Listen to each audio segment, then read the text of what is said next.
If you attended a 14th-century royal feast, you wouldn't just be looking at dinner, you'd be looking at a psychological weapon. Imagine a main course where the front half of a roasting pig is surgically stitched to the back half of a capon, breathing actual fire.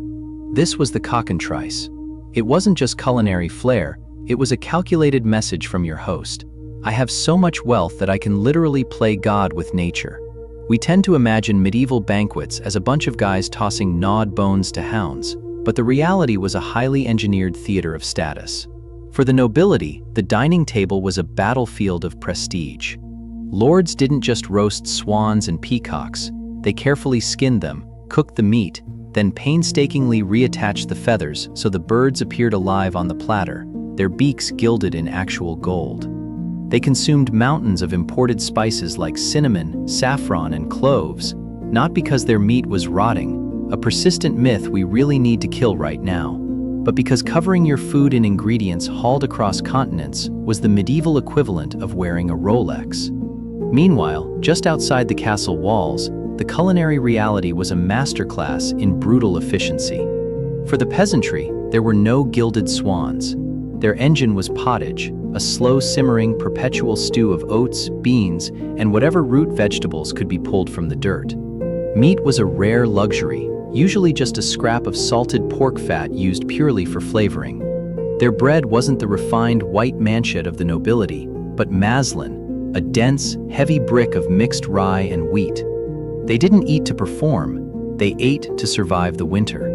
If you managed to score an invite to the Lord's Hall, you'd quickly realize the table settings were a minefield of social etiquette. Instead of a ceramic plate, you got a trencher, a thick slab of rock-hard, multi-day-old bread that soaked up the grease and gravy. You didn't eat it. At the end of the night, it was tossed into a basket and given to the poor. You had to bring your own knife. Forks were practically non-existent, and where you sat dictated your entire worth. The Lord sat elevated, safely positioned above the salt, a massive, ornate salt cellar that literally divided the important elites from the nobodies further down the hall. But a feast wasn't just chewing in silence. The space between courses was pure chaos. Trumpets blasted to announce new dishes. Jugglers, acrobats, and fire breathers flooded the floor. Massive, edible sculptures made of sugar paste, called subtleties, were paraded around depicting political allegories or religious scenes. It was a sensory overload deliberately designed to keep guests awake and intimidated during meals that could drag on for 7 or 8 exhausting hours. Pulling this massive spectacle off without a single refrigerator required absolute logistical genius. The medieval kitchen was essentially a preservation factory. Fish and pork were aggressively buried in salt or smoked over hardwood fires until they could last an entire year.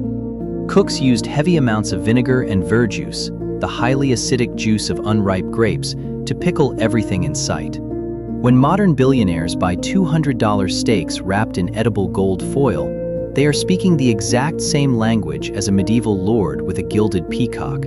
It's still just a performance. If you want to keep untangling the hidden psychology behind human history, hit that subscribe button, follow the Neuraloop page, and drop a like on this video. We decode the past so you can understand the present.